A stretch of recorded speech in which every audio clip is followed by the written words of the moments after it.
This is The Righteous View with your hosts, Adia Byers, Deborah Hoskins, and Christina McCormick.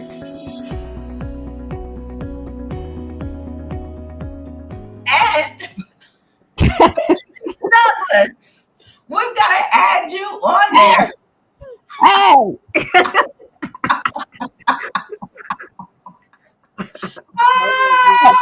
Wait, take two. Hold on. Take two. I'll just play it. Take two. Yeah, we got to do that. We've got to add you on there for this marriage session because we're going to be on here for quite some time. But welcome to The Righteous View. I am Adia Byers. Our weekly podcast will focus on topics regarding women of all ages. Our mission is to foster righteous, open dialogue on topics that have been taboo within our social communities. We want to cultivate open and healthy discussions between mothers and daughters, husbands and wives, mature women, young women.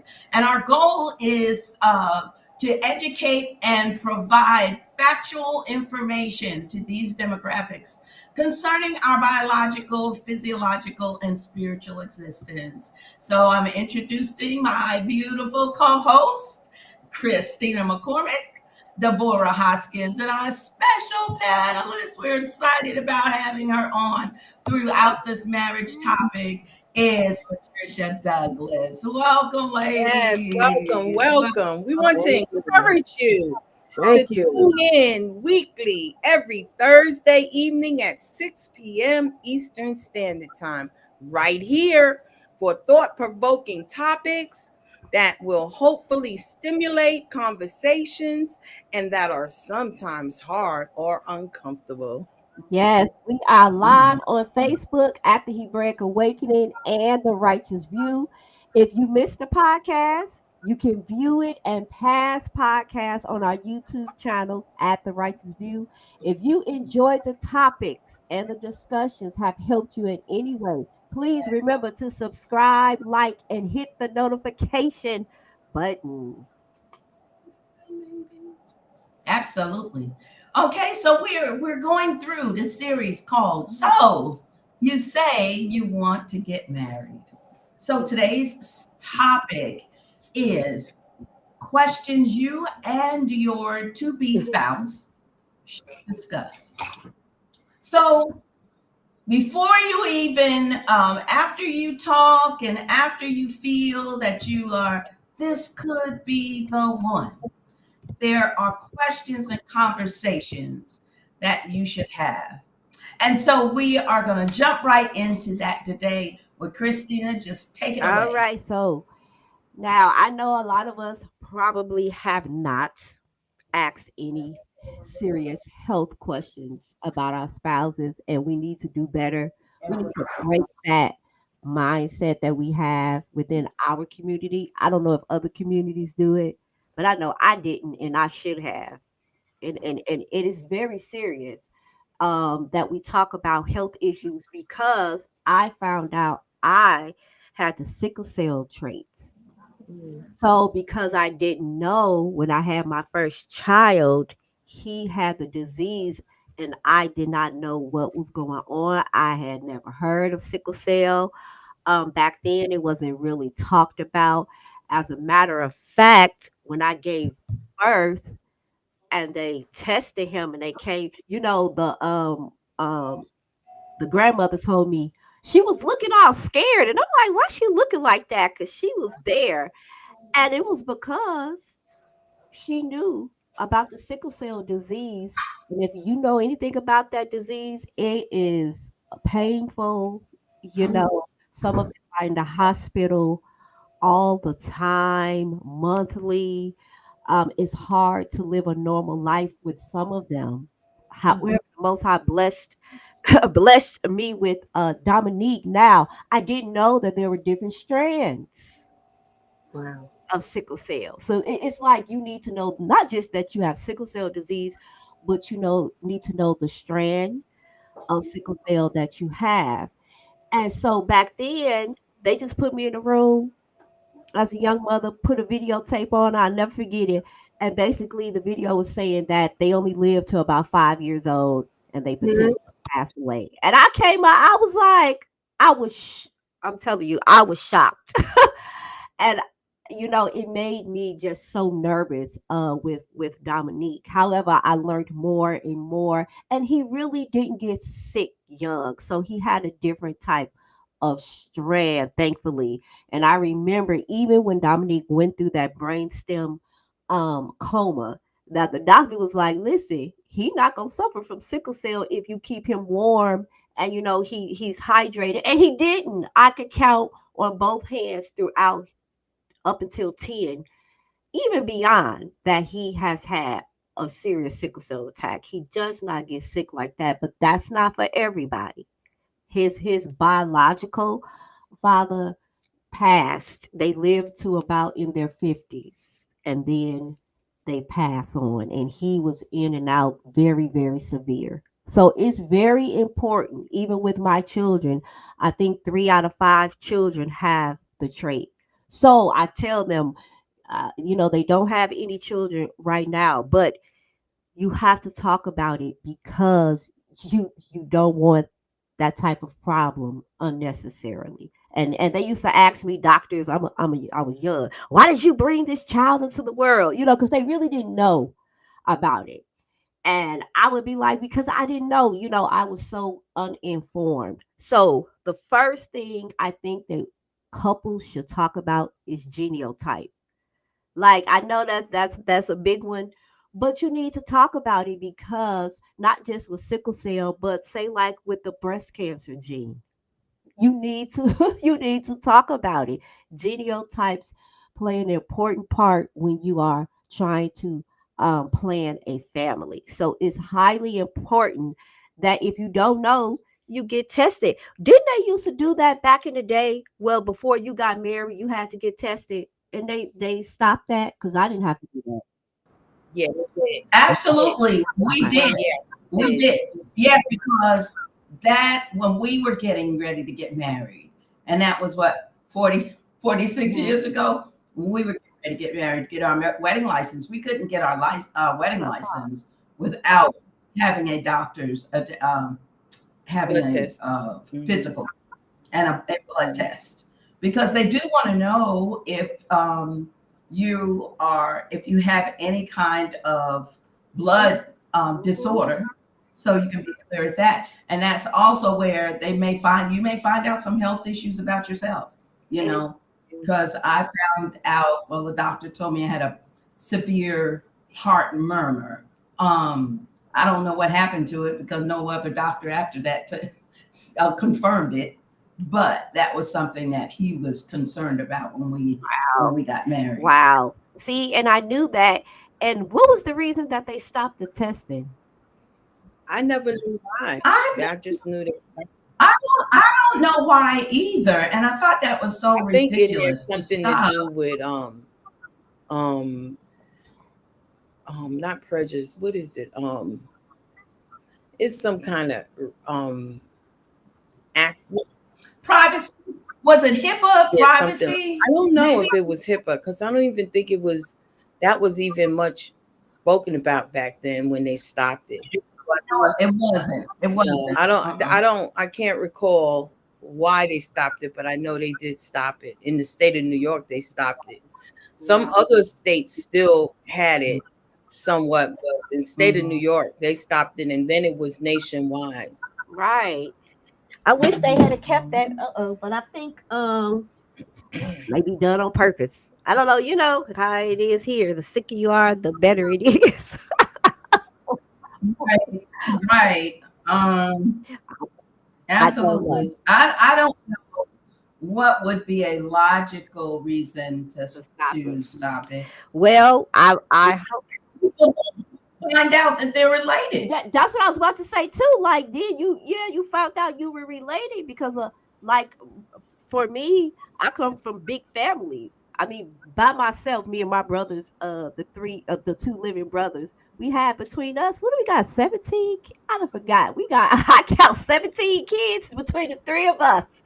And Wow. my mom and dad, Mm. they have big families on both sides. So that's a lot of cousins whirling around out there. And I be looking like, man, if we look too much alike, or if we got the same features.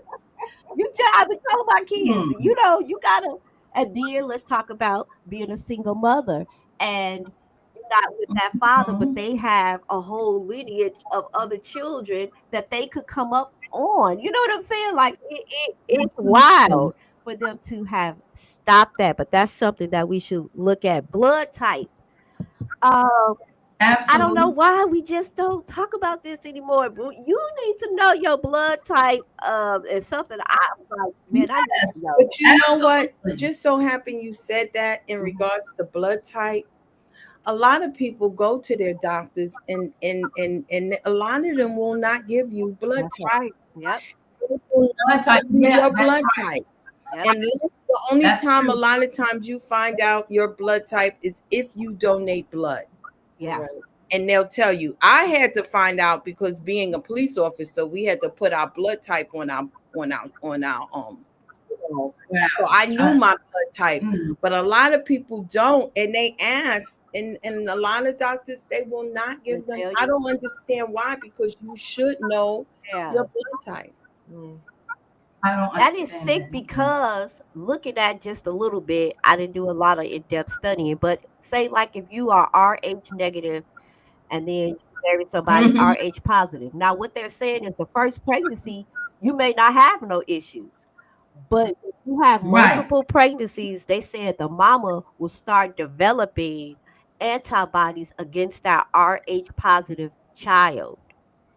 So these Child. certain Wow. diseases will come about and it can be fatal if left untreated, Wow. right? And as we were talking about giving blood, now I don't think I can give blood, right? So you need to know, like you need to know.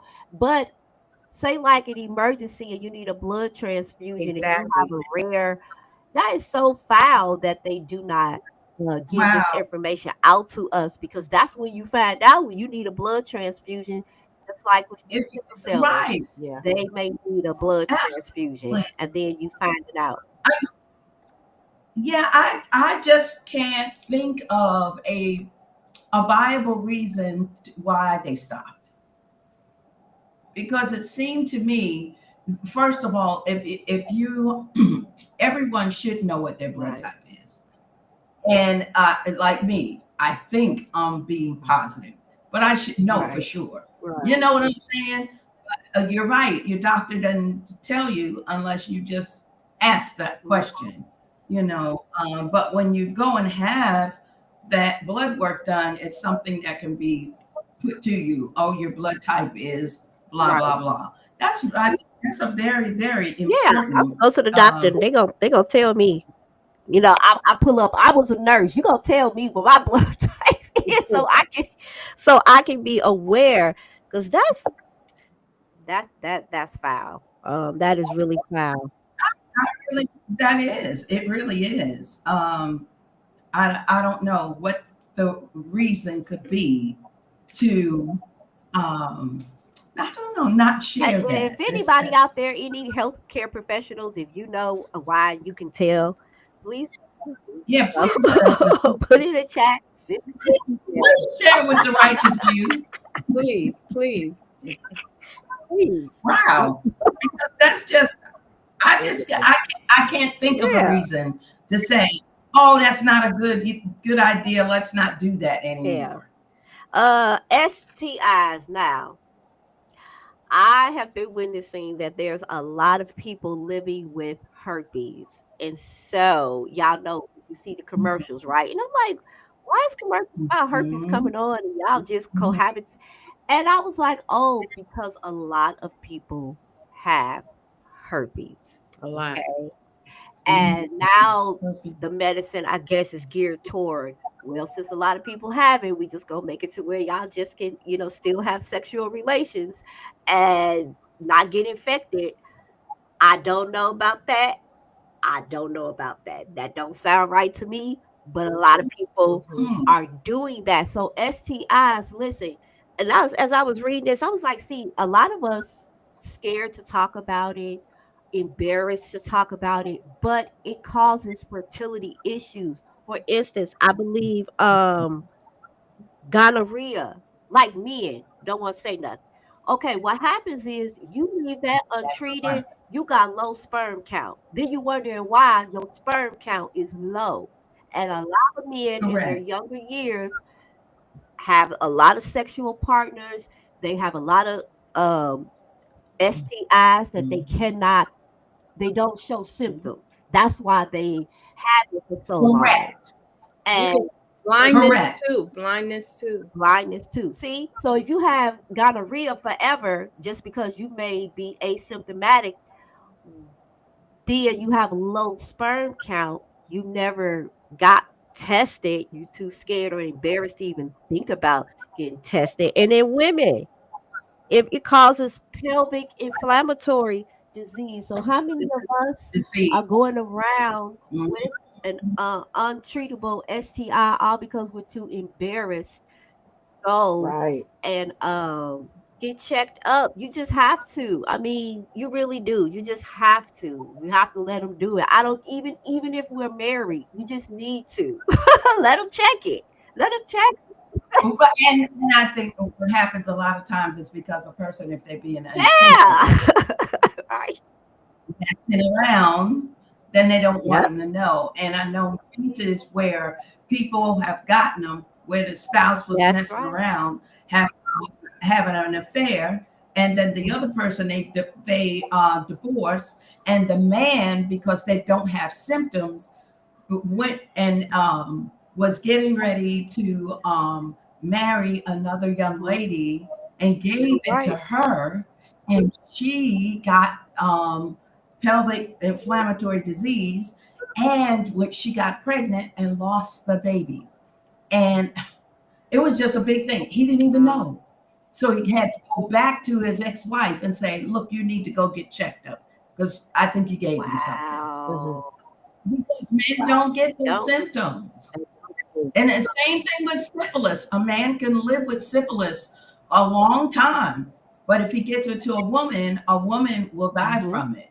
So he'll have a whole Mm-hmm. string of women having, having this illnesses, and he's just not. Nobody's checking on him. He's not saying anything because he's floating around all over the place. You know what?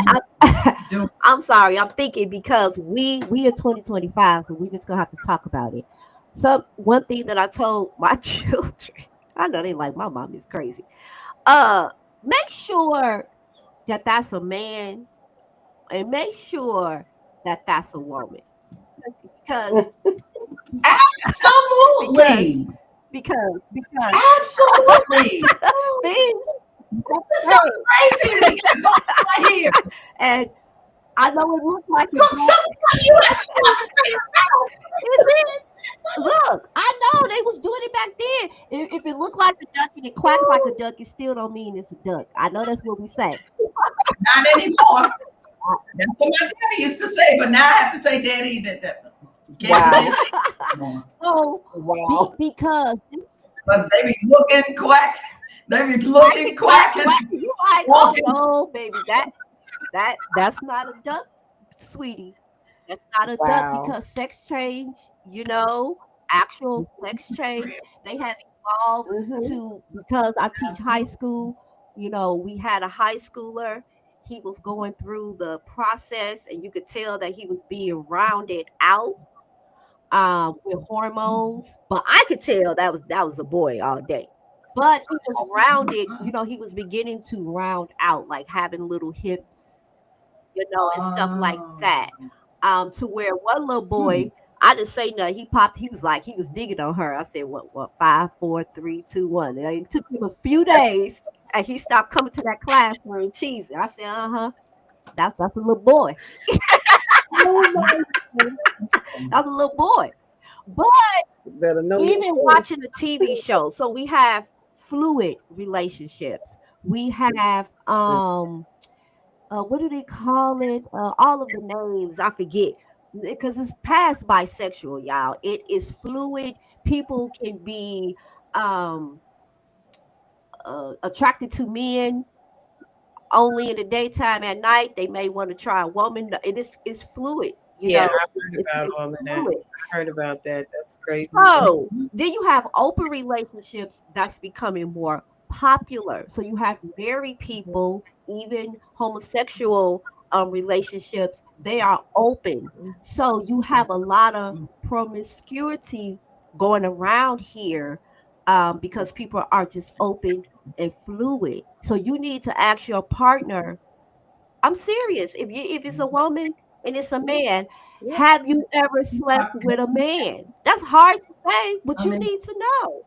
right. Have Do you ever do slept with a you man? do you like men? Do you go back and forth between a woman and a man? You And some people don't think there's anything wrong with that. exactly. So Some people think that's absolutely fluid, natural. yep, Mhm. fluid. But here's the thing: when you're fluid, let me keep That's it. what it's called, Let fluid. me let me keep it PG. But that's where a lot of I, fluids is exchanged. I didn't know that's what they call That's what a lot of fluids is exchanged, y'all. They naming stuff, and you know, I'm practical. I'm like, that's a practical name for what y'all doing. Exchanging fluids back and forth, all around, up and down. Okay, while you're talking about Yeah. it. And Think you about want to that. know something? Yeah. Something too in regards to, as you're talking about health issues, but just in regards to, as you're talking about, know that it's you know, if it's a man or is it a woman, because with these changes you used to could go by the Adam's apple and just certain things, but all of that they know how to do it where none of that shows. So it's just Right. like you really don't know. So yeah, you need to ask and be specific. Right. So, yeah, specific. Yes. Don't be beating around the bush, you know. And even if someone been delivered, listen, I still need to know. Hello. You know, you need to Absolutely. know. That's You know, I'm right. talking about I even need within to the know faith, the because whole people have story. been delivered, but Yeah. you still need to know. Yeah. You know, Yeah. and if Yeah. you've You been need to delivered, know. you shouldn't have a problem to be That's able to talk right. about it.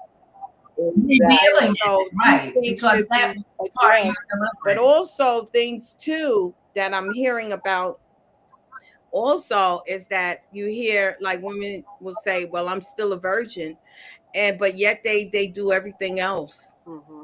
No, you're not a Mhm. virgin, Yeah, we because if you're talk doing about all that. of You're these not. all kind of orals and all of that kind of stuff, you know, and Mm-hmm. these things need to You be just still addressed virgin. too, you know, because they get Right. caught up in these relationships.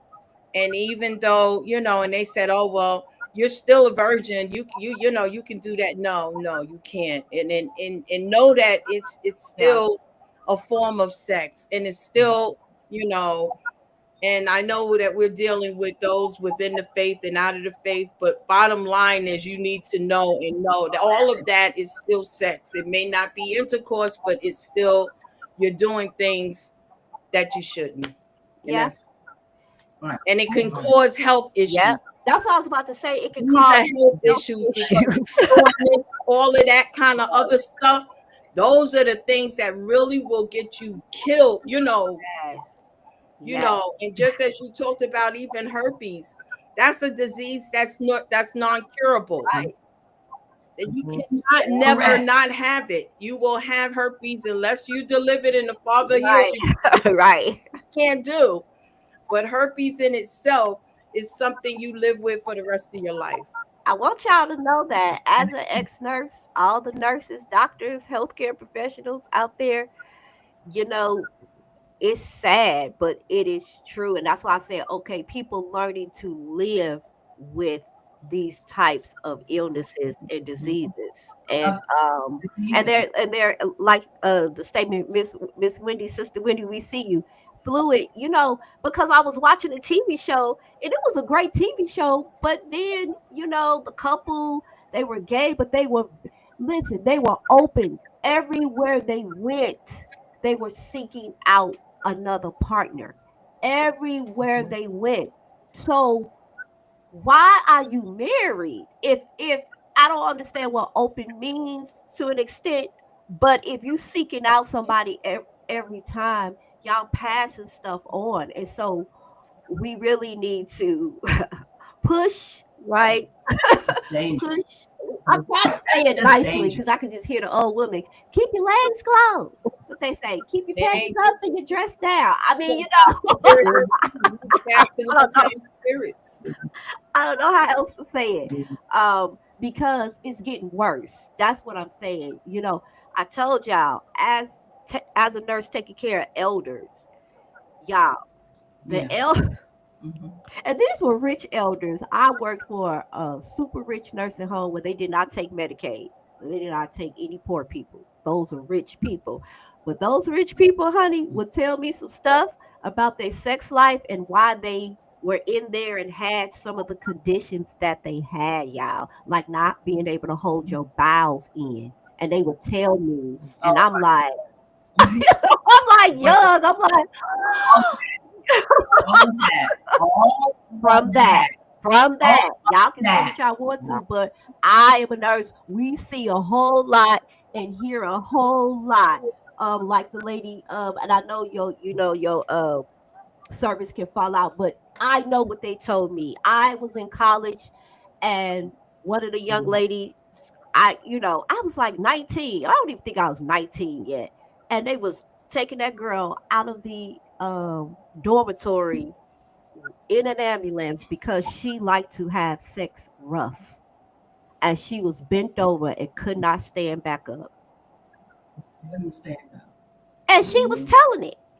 And I was like, why would she say, you know what I'm saying? Like, why would she tell people that? So this is stuff that our children are experiencing, and they're not saying And our anything, and they're exposed to it. I know we in the congregation, we in the church, we in the synagogues and assembly, but it ain't stopping what's going on out there. That's why it has to be an open conversation. And some children, some young adults just don't have households where they can hear this type of stuff because maybe their households is one of them households that's fluid. But you may have a child, even though you come from two dads and you have a child, whatever, but that child may be conservative in their thinking. I don't know why people think because you don't have a right. homosexual relationship that you They have a can child. They can be conservative. So you need to let them know, Right. you know, that it's okay. And I don't know how those households are ran. I know that I hear that in elementary school. I have two dads, I have two moms. This is what's coming up, y'all. These kids, it's just different for what they're seeing, hearing, and experiencing Very, with sex. Okay. very, very So we different. gotta have these conversations as uncomfortable as it sounds. These children gonna have it, and they are having it in the schoolhouses. And that's old. And as inappropriate as they sound. So we have learned to make everything inappropriate, but everybody's doing it. Right. But it's all Right. inappropriate. Somebody's got to talk about it. Yeah. And we've got to understand, because even with the aspect of doing other things but thinking you're still a virgin and you're saving yourself for your husband, but doing these other things. So what if you end up with herpes in your mouth? Just started to say See that. that? I just Those are things that so now you have to share with this man that you have a problem and may have outbreaks within your mouth because you're doing stuff and you thought, I'm still, pure as the driven snow. No, you're not. yeah. And somebody's got to be able, you have to be able, but these are hard conversations that you need to have. If you get to a place where now you're looking at each other like, this could possibly be my wife, this could be my husband. Okay, let's sit down and let's start having, these conversations, because it's not fair. It's not fair, and it's not righteous. Nothing right about going into a relationship with someone and not being absolutely truthful concerning your body and situations. If you have had a problem, a health problem, where you know you can't have children, that man needs to know that. Mhm. He needs to know that, Right. so that he can make the decision on whether he wants to marry you anyway, and just say, "Baby, you know what? We'll adopt. It's Mhm. okay." But Mhm. you don't get to hold that and not tell Right. him, and then after you get married, you try, and the poor man is thinking, well, at some point, oh, Father, please, just praying. God, you going down the aisle, getting anointed by the prophets and folks speaking over you and everything, and you know you weren't able to have a child ever, Right. and you know that, and everybody anointing you with oil. And your poor husband, look, I'm talking about, look, we've been in ministry. I can't tell you how many years. Seen it all. Seen it all. And then the poor man finds out you That's never true. could have children. And you knew it before you got married. But you took him through all of that emotional stuff about Yep. having children. And you knew all the time that you could not, that you were barren, or whatever happened, you cannot have children. It's not, those conversations, gotta have those conversations. Mhm. Health issues is so important. And the generational things, even down to, generational curses, generational blessings, generational curses are things that's come down through your bloodline, and the fruit is, say, a generational curse, miscarriage. Yeah. All of Yep. the women are in a particular family seem at some point they just have miscarriages. Mhm. Miscarriage on top of miscarriage on top of miscarriage on top of miscarriage on top. That's a generational. You're dealing with the scripture calls it a running issue, generational curse. It's coming down through your bloodline. That's something that you got to talk about. And just Look, as you talked about, the through the generations, that can be also with sugar diabetes. Yep. Mhm. absolutely. Sugar diabetes, hypertension, it can be generational. Hypertension, heart Heart disease. disease, generational, cancer, generational, under the family, these things, and even alcoholism. That's right. All of these Mhm. things can be generational. Addictions. That needs to be addressed, Mhm. that needs to be brought out, because, and especially if it's even on both sides, but both, this is why, as you speak about health issues, always in family history, Yes. things that, within the family, history, and blood disease. It's still a lot of things that's generational that can be, and that needs to be spoken, that, as Tina mentioned regarding sickle cell anemia, but there's so many other things that goes through the bloodline that should be addressed, because Absolutely. even if you marry and you have the sugar, these are things that you got to watch your diets. Even if you have children, Yes. watch your diet. Correct. Certain Absolutely. things can be, handled, but you gotta be true, and you gotta be, all of these things need to be brought out. Not that you just don't have children, you have them, but then now you have to watch their diet. Yep. Like, Mhm. Absolutely. you just gotta you watch Absolutely. their diets. Like Egypt's, just to mention, like her dad, and through on her father's side, sugar diabetes is very, very bad. And actually, I don't even know if Egypt was 6 months, and this is only truly through the Most High. Eileen had took her to the doctor. Her sugar level was over 600. They were about to airlift her to the Wow. hospital at 6 months, and I called me Wow. up, and she was like, they're getting ready to take her to the neo, to another hospital. And so I said, I'm on my way, and I was praying, and someone came in, and just as true, this is, absolutely. And someone came in and said, can I just test her now? All of that came through the blood work that they did. But then for some reason, this nurse came in there and asked, can they take her blood sugar? And it was, I believe it was 80 something. And then the person said, they was like, that can't be so, because the blood work don't lie and this and that, right? And actually, Egypt was a little despondent. She wasn't like her active as a baby. And so they asked to come in to take it again. And it came. And when I got there, I had her and I prayed, and she started to come alive. And praise be God that her blood level was.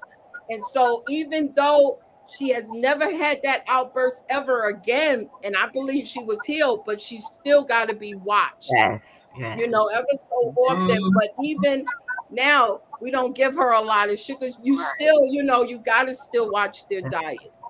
Or carbohydrates. And that's really important for us to understand, that children start beginning and building, developing those fat, I guess, like fat cells and fat habits when they're young. So if you don't begin to teach them when they're young how they need to govern their eating, how they need to make sure that they're getting enough fruits and vegetables, have a colorful, diet, then because I'm telling you, some of these mothers and fathers with all of this fast food and these children, I'm like, Father, y'all killing these babies with all of, well, he will only eat chicken nuggets from McDonald's. He's a child.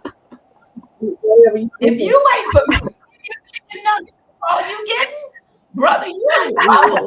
I don't care nothing about you with no poo-poo lips and how you don't take you somewhere and have you intravenously fed. How about that? They keep doing that every day. The children, they are children. Yes, we sir. take the stand as the adults. Yes. My child will only eat peanut butter crackers. Right. I'm like, and you do that? They do. They do it at school. it's and I know they have allergies and stuff to everything, and that's another thing. Like, children are born with allergies to the world. They can't even enjoy the world because they allergic to everything. And I'm like, man, it's too much, and we need to discuss it, because I believe, just like Prophetess said, even if you believe they heal, like Dominique, I believe that, I back then I did. I believe he was here because they said this baby gonna die, and he was as healthy. And I'm from Chicago, okay? It's cold. I raised up in Indiana. Wow. It's cold, old, and that baby did well. So even with that, even now that he is in his 30s, I'm like, Dominique, you was real healthy. Not that he's suffering from sickle cell, but I could tell there's a hue that they have, like this gray hue, and he's, he has it, but it's because he ain't eating his veggies like I was feeding him. He's not drinking his water. And so even though he's not in the hospital from sickle cell anemia attacks or crisis, you can just tell that he's not at his optimal. And that's what will happen even if you believe you are healed. Like she said, the Most High wants you accountable. Like the women. Right. Well, I'll just get married and I know the Most High gonna bless me with a baby, even though, they say I have no uterus. And I understand that, but you have to tell people that you don't have uterus. It's not gonna happen. You cannot go around not saying that. And then the older women. I mean, that's not laugh. And the older women out here. It's ridiculous. Absolutely ridiculous. He is not going to completely rebuild all of those functional parts. Tell the man the truth. Just say, I had a surgery. I had a problem. He's gonna blame it on the Most High. He gonna fix it. Blame it on the Most High. Blame it on because he ain't a good prophet. She ain't. My pastor ain't no good. They just lay on hands and don't nothing happen. And you know your whole history. Let's be for real. Yep. Mm-hmm. You have to. And then the older women, that's dating now. And I said this to the mental wellness group. I said, y'all better watch it and be asking questions because you're going to end up dating somebody that want a nurse as they get older because they hiding all their pills and they hiding their cane and they hiding their stuff until you say, I do. Then here come all their pill bottles and here come all their problems. And now you have to take care of them. And that's a running epidemic as the women that are dating like 50 and over. I'll even say 40 and over. Like, you're running into men that were very promiscuous and now they want to settle down because they know that they cannot be taken care of. Now, maybe women do the same thing, but I know men, they really want you to take care of them. And that's what's been happening. You have to have these conversations as you are dating because, as we all said, these generational things, chronic illness, tell the truth so that person can know if they want to marry you and do forever, because some people really mean forever.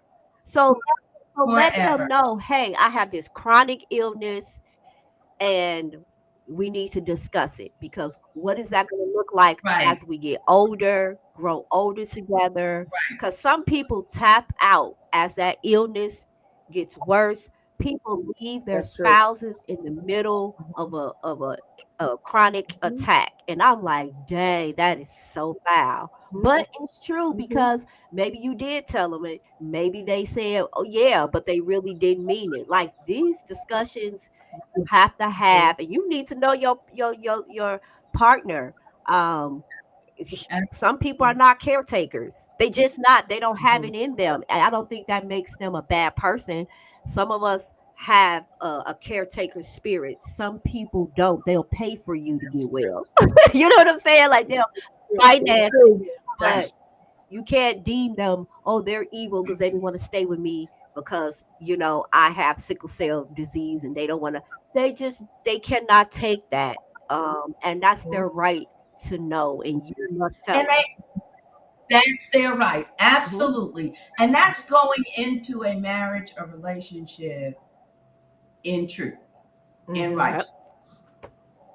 It's true. A lot of times when I was listening to what everybody was saying, and I was just sitting here like, and the whole time I kept hearing this in my ruach, and that was, some people are just thirsty. They really just want a relationship. They don't care. They're not going to ask the questions. They're not going to ask the questions that need to be asked about health, about family dynamics, or anything.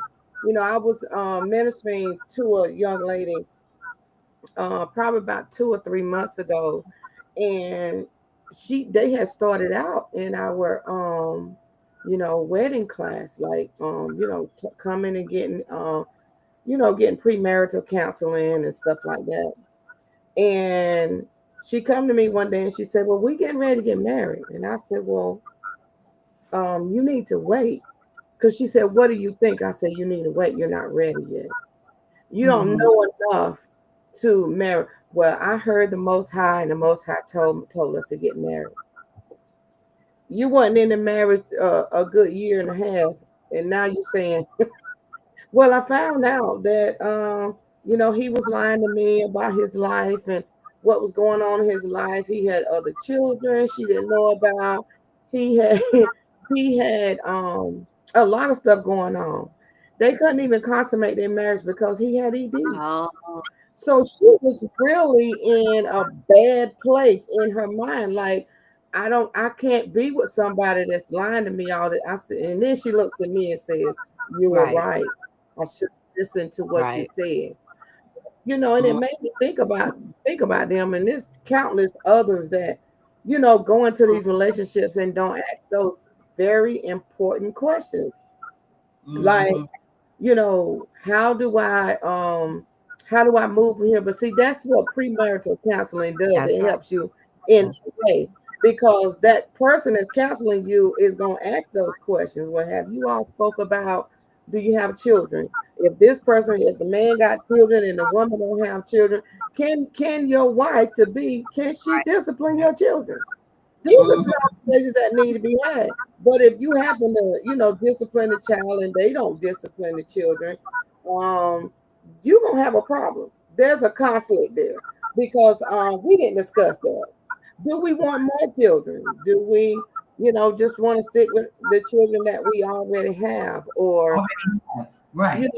or do we both that don't have children, do we want to just stick with not having children at all? We don't see Right. children in our Right. future, in our marriage, because I don't see myself as Right. a parent.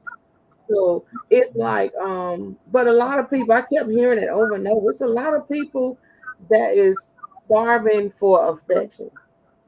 They want someone in their life, especially our older Yes. people. They, the husband passed or the wife done passed, and they just want someone to share their Yep. life with. They want somebody to sit on the porch with and swing in the Yeah. chair, or just a glass of tea or a cup of coffee. They looking for someone to be there so that they won't have to spend the rest of their life Yeah. alone. So those are different dynamics that we have to deal with, in all of that stuff. Yes. So that's just what I wanted to say about it. Yes, It's that common, and and that's you my went heart go in. out to those people. Yeah. Yeah, you went into a little bit of what else, Deborah's topic, but I think that is a good segue into that, because it's very, very important. We should not go. It's just not fair to go into a relationship and not be straight up with the person. That's not fair. Like, I was watching a funny movie. It was a comedy. And it was about a gentleman who meets a young lady. They fall in love, and the young lady, he asks her to marry him. She's like, yes, yes, yes. And then she goes back to her girlfriend and is like, oh, so he's good with the kids. And I didn't tell him. So what the whole movie is about, him adjusting to being a dad just out of the blue, and these kids are teenagers. Wow. In that stage where you can't hardly, you want to choke them. Your own kids, you want to choke, and then and it just goes into that. That's very, very unfair. Those are conversations that we should be having with those with people, so that they understand that you don't get to do that. You do not do that. Well, I was done. My segment is done. That was it. Okay, great. Well, let's Deborah, let's go into yours. I was going to go into the portion, but because Patricia brought up the point about the family dynamics, let's go into that. What does and then we'll look like? My 4 and no more children, blended families. Well, and that's what we see a lot today is blended families, because some have been divorced, or some issues where having children out of wedlock on both parts, or either way, there's children when you're coming into a relationship. So as since it was been brought out, it should be brought out that especially as we're speaking in regards to women, asking, do you have children? And and you want truth, because see, people are hiding. And then not only do you have children, how old are they? And are you taking the responsibility on those children? You know, if there's child support, are you taking care? And that is a big dynamic. Find out, are you taking care? Because just saying, oh yeah, I got 3-4 kids and I got a good relationship with my kids. Are you responsible? Are you taking care of your children? And listen, even to the point, let me see, because if you're going into this marriage, right? And I'm first talking on the woman's part in regards to the man. If you're going in this marriage, you want to know that you're marrying somebody who's responsible. Right. And who if he's a father, because just being a father by name don't mean nothing. But are you taking care of your children? And correct. If marriage is in the picture and you're talking about marriage, you need to know, I need to know, you know, because if he says, yeah, I take care of my kids, I pay all of this, and then you find out he ain't doing none of that. Yep. So you need to really, I need proof. Listen, because your finances is my finances. If we're going in this and you're not paying child support, if you're not taking care of your kids, something that we talked about before, that if I marry you, I marry your kids, because if I'm not paying, if we're together, they're going to take my money to pay for your kids. Am I right or wrong? Yep. So these things need to be discussed beforehand. And then if you have children, make it known. And not only just making it known about children, because sometimes we leave children out of the equation. We get all caught up in the lovey-dovey and the kind of thing. And then you get married and these children don't get along with the parent, with the step parent. I'm saying step because legally it is step. Yeah. Oh, my love, you can go into that once all of that love is showing forth. Mm-hmm. But in the meantime, in between time, these are stepchildren. Am I right? Yep. Mm-hmm. So if you're going, I think you should have a relationship with your spouse, some kind of way, meeting their children, even if they're grown, even if they're on their own, right. You know what kind of relationship you have with your grown kids, and then realize that even though they're grown or whatever, they're still becoming your family, because it's blended family. And we don't want to forget it's a blended family. Just as a woman, sometimes like Prophet, as Patricia was saying, in regards to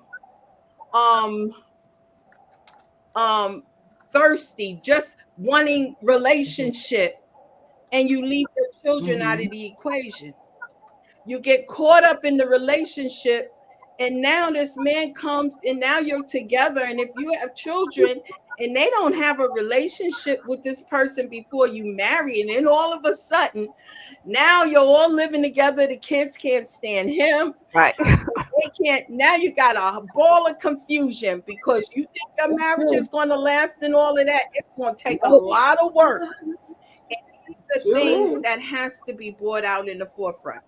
My husband and I, we're a blended family.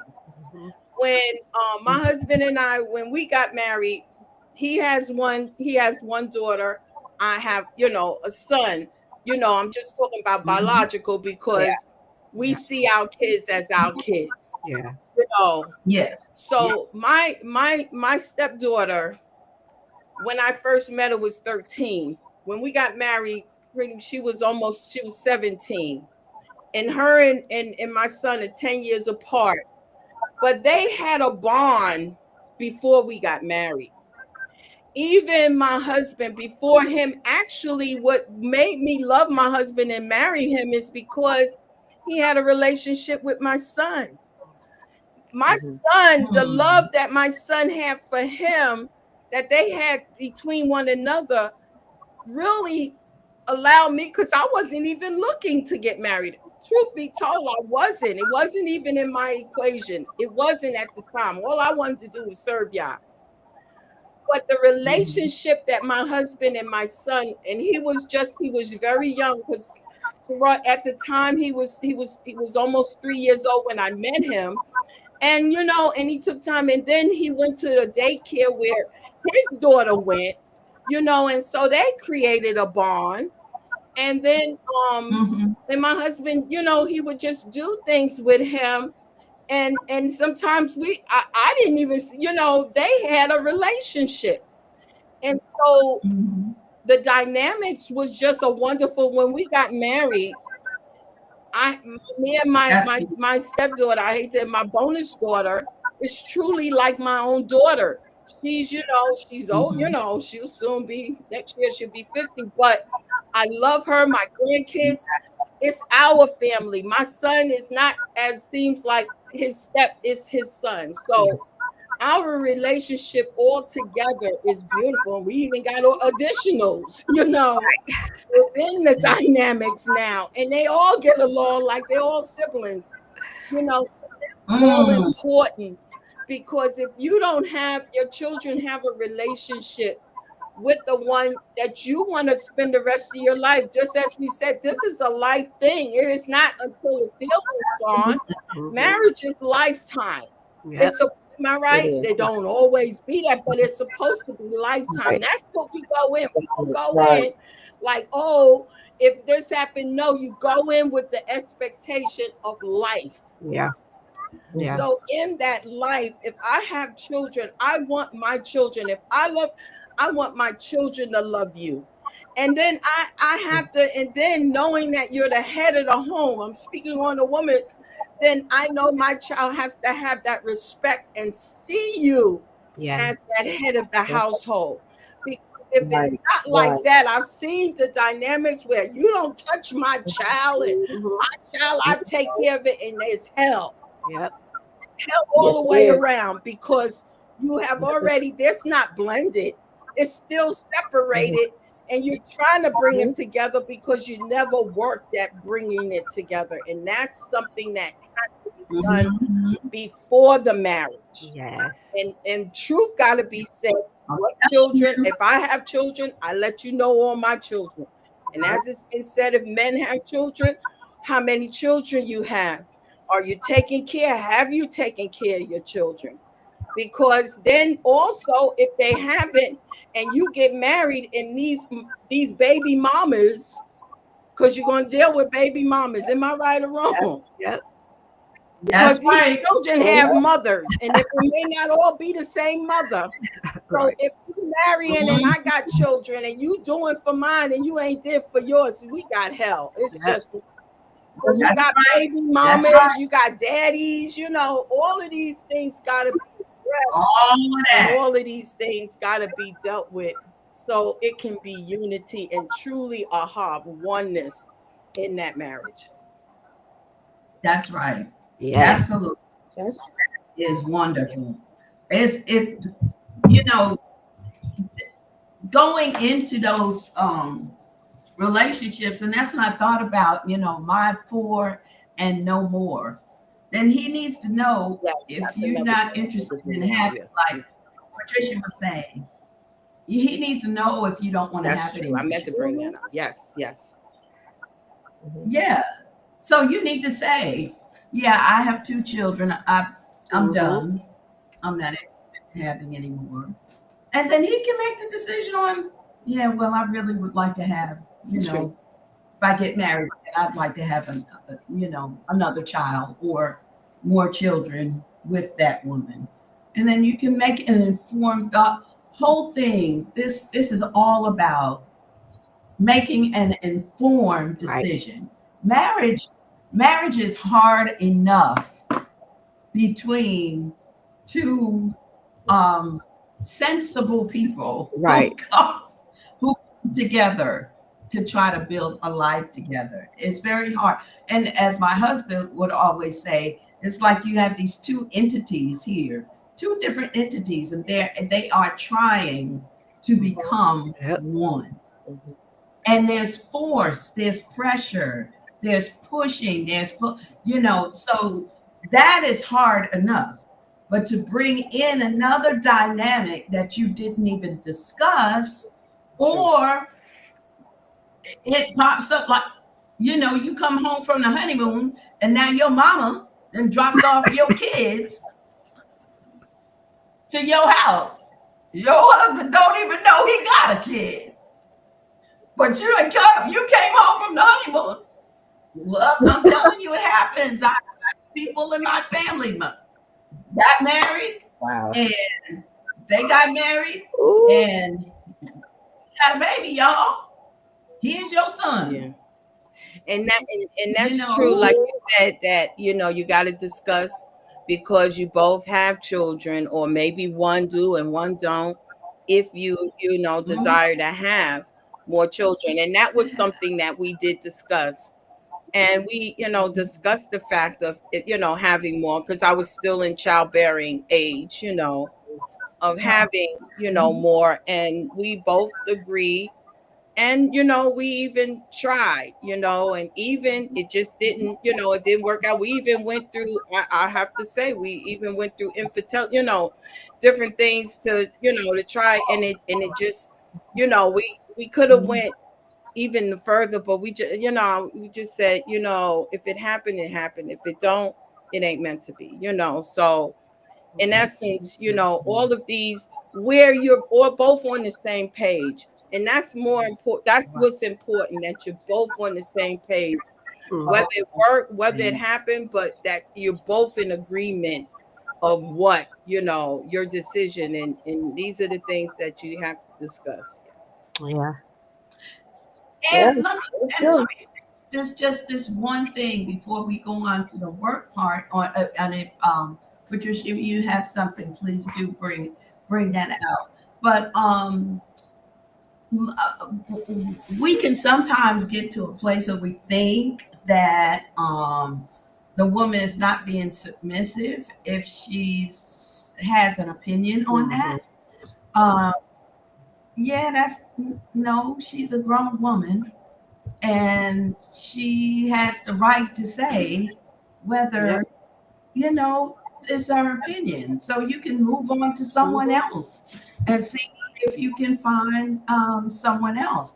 But I know a lot within the Hebrew walk, you'll have a lot. That word submissive gets very twisted to the point where it almost makes a woman it makes it seem like Father Yah doesn't expect for the woman to have an opinion. And that's not even a good marriage. That's not going into a relationship correct. The bottom line is protocol. It's about protocol. The buck has to stop somewhere. Somebody has to be in charge and be the final say. And that's all that's what that's about. That the husband is the head of the house. But as you are coming together, talking about being in relationship and becoming a family, her opinion is very important, or how she feels about something is very important. So don't if that's a red flag, ladies. If the man says you're not being submissive, because I'm telling you, I want 10 kids and you only want 2. You're not being submissive. Come on. Just stop. Let's just stop, because that's not what Father Yah is calling submission. So let's just not do that. Let's not do that, because you're both adults and you're going into the relationship together. You can go ahead. Patricia. I was gonna say, like, when do you discuss these things though? You know what I'm saying? How many dates we got to go on before you find out what kind of person I am, or I find out what kind of person you are? When you say, it's my 4 and no more, where exactly are you coming from with it? Are you saying that if I have a parent who has become ill and they need me to take care of them in some way, shape, form, or fashion. And you say, well, you married to me now, they got to take care of themselves. What type of people are you really getting yourself involved with when it comes to things like that? Because our parents are older people. So they may have health issues, something may happen, they may, things just happen sometimes with people. So if something like that were to come about, and I need to go and take care of my mother or my father for a couple of days, are you gonna look at me and say, woman, you ain't going nowhere? You have an understanding that when you're saying, because when you said my four and no more, that's the first thing I thought about, because our parents, as I said, we have aunts, uncles, we have grandparents, people that need our assistance. So how do we fix that? What do we do exactly to fix that? That's a conversation that absolutely is going to have to be had, because if something happens to one of my family members that I'm close to, I'm absolutely, I'm not going to look at you and say, well, do I have your permission to go? When you see the problem, you see there's an issue, and I have the resources to go and take care of that parent. I'm not going to say to you, but I need your permission to go. No, I'm not going to do that. I'm going to say, I'm going to see you in a few days. That's what I'm going to do. So we have to know, there's so many dynamics in trying to. Because if you have an issue with them taking care of a parent or grandparent, then, we got a problem. We got a huge problem. Especially if that person is family oriented. I praise the Most High for my husband. Me too. I don't care what it is that my family needs, especially my mother and my father, my brothers, my nieces and nephews, grandkids, all of that stuff. We're there together. We're doing it together. We're putting the work in together. It ain't no, you can't go. This is our scheduled night to have sex. You can't go. You can't go because of that. You know what I'm saying? Yep. I said that because my mind just went back to another couple we was ministering to. She told him, said, no, you ain't going over there. You're not going over there because this is our night. This is our night. And you can't go over there. You cannot go over there. You're going to have to.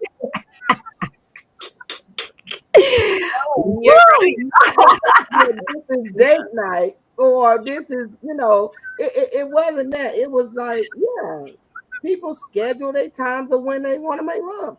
You know what I'm saying? So it's so much in there. So much stuff in there, y'all. That's what I'm glad. That's why you have to have the conversation. And that was one of the things when I put that in there, my four and more. That's exactly what I thought about. I'm building this house for me and my family. If something happens to your mother going to a nursing home. You have a problem with that. Yeah. I'm going to have a problem. Now, if she want to go to a senior home, I want to go to a senior. I don't want to live with you. That's her decision.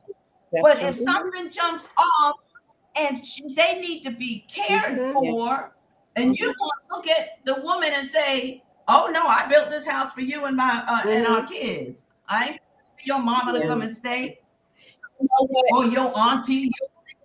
You know what? And that has in our household, because we were caretakers to my mother-in-law. My mother-in-law had Alzheimer's, and we took care of her for 5 years. And she came. She was living here in North Carolina.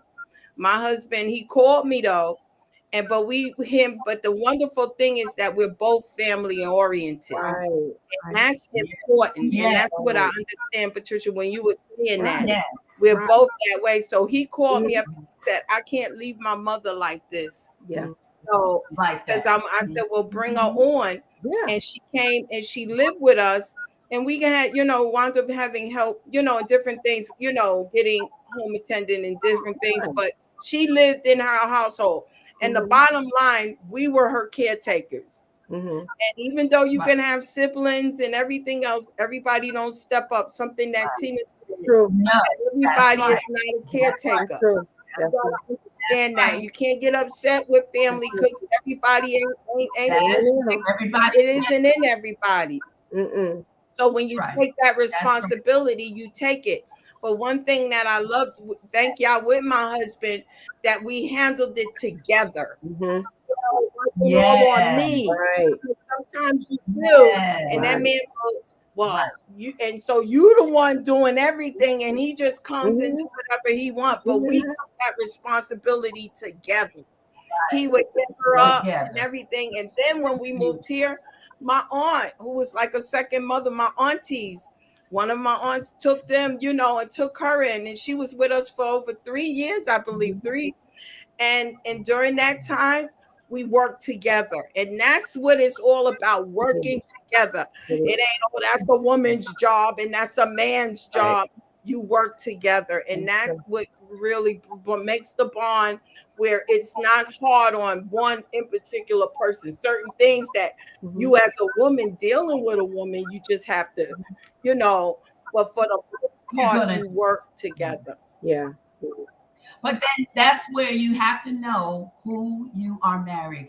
That's why these conversations are important. Look at how he relates to his mother. Look how he deals with the women in his how he's dealing with the women in his family is how he's going to deal with you. That's right. Bottom line.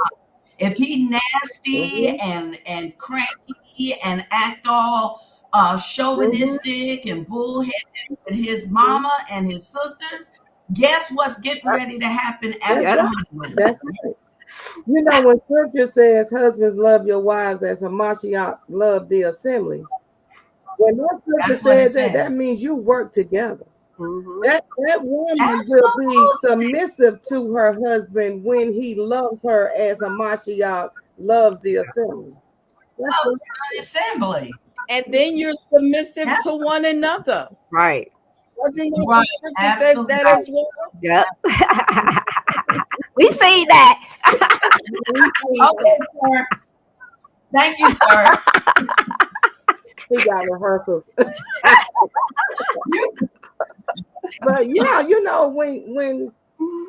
when I see scriptures like that, it helps me to know that or it really just builds a better confidence in me that Yah has given me the man that he chose for me.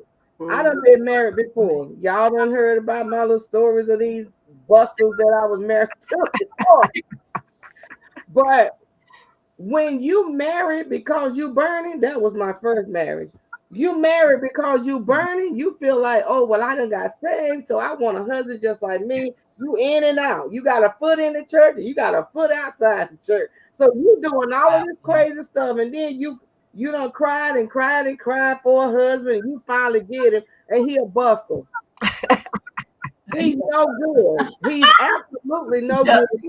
Like my niece said, he don't want to take care of it. Don't want to be the man of the house. You got to be the woman and the man of the house. Wait a minute, we married. You're supposed to be doing this part, not me.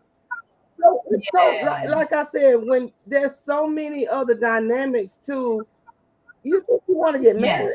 So you think you're ready for marriage. Really? Really? So and then too, you got these I found out in one of our sessions that we had with a couple, the lady said, well, I make more money than he does, so our accounts are going to be separate. Because I asked the question, will everything be joined? Is everything going to be joined together? Like your bank account, your, how you discipline your children. Wait a minute, bank account? Well, we didn't talk about that part. We didn't talk about bank accounts being joined together. Hold on, wait a minute. I was like, so you have a problem with your accounts being together? I mean, I make 6 figures. So, I mean, he's the head of the house, right? Ain't that the way the Bible say it go? Oh, baby, you gonna have some problems. Head to have some problems. Oh, you get ready to have some serious problems because you don't want to be obedient. Right. You don't want to. You don't want to share it. So when there's just so many things in that because you gotta be ready for marriage in so many different aspects of the word marriage. It's so many aspects of that word marriage. So you gotta be ready for all of it, not parts and pieces of it. That's right. They separate account. So, it almost laid me out. I'm like, wow. And he's looking over at us like, wait, what do you mean? We didn't talk about that. He said, we didn't discuss that. We didn't discuss anything about sharing account. And I was like, oh my. Let me tell you, when you go and you need to be sitting down in these conversations, okay, get your iPad out, get your whatever you like, way you like to take notes. Let's start writing this. Let's start putting these questions down. Just start thinking about them. So that's going to roll us right on into the next topic, which is to work or not to work. That is the question. Some husbands truly have an issue with their wife working. So that conversation needs to be had. What some of the thoughts, the three questions that came up in my mind was, what are your occupations? That should be the conversation. Start out with that. What are your occupations? How does he or do you feel about a working woman? Financially, what is your vision? Females need to ask their husband, to-be husbands, what is your vision for our family? 5 years, 10 years, 20 years, 30 years? What, because we say we're 25 now, or we're 30 now. So we know in about 30 years, we're looking at retirement. If one of you is more of the planner or the one that will sit down and have, it's not always the husband that has that vision of financial fluency through the marriage and into retirement. Sometimes it's the wife that is more more educated on that level. So that maybe you might even need to go and sit down with a financial planner, and both of you sit down with this person, and then the one who is has less financial literacy can come up to the level where the other one is. But that there is a conversation that goes on to say, what are your jobs? Also, if we get married and the husband has a position in ABC company and gets the opportunity to become CFO in their branch in New York, and you now live in Dallas, Texas.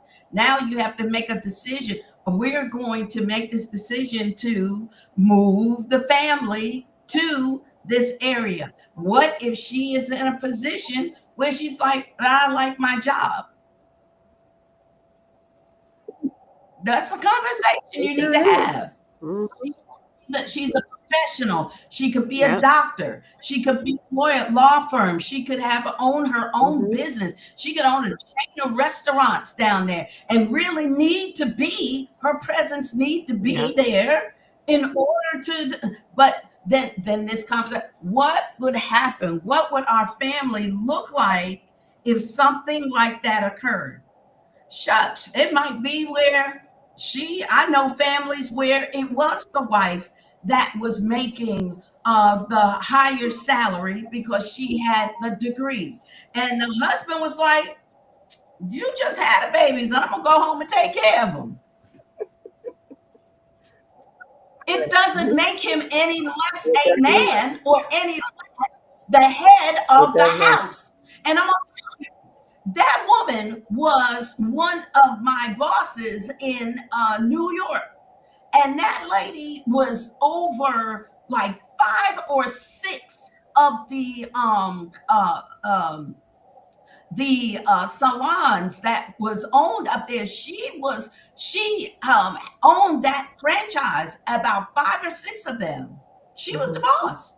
And I said, so what does your husband do? And she said, well, my husband has a job. He does some blah, blah, blah, blah, blah. But a lot of time, when I get home sometime it's 10, 11 o'clock at night. And he is taking off my shoes, giving me a foot rub, handing me a glass of wine, rubbing my shoulders. Honey, how you doing? Guess what? Because sister bringing all the money in that house. You know what? But she said, but when I get home, he's the boss. Absolutely. She said, if he say, go take out the trash, she said, I'll go right in there and get that trash and take it right away. She said, you know what? I'm the boss everywhere else. Everywhere I go, I'm the boss. She said, I don't need to be the boss at home.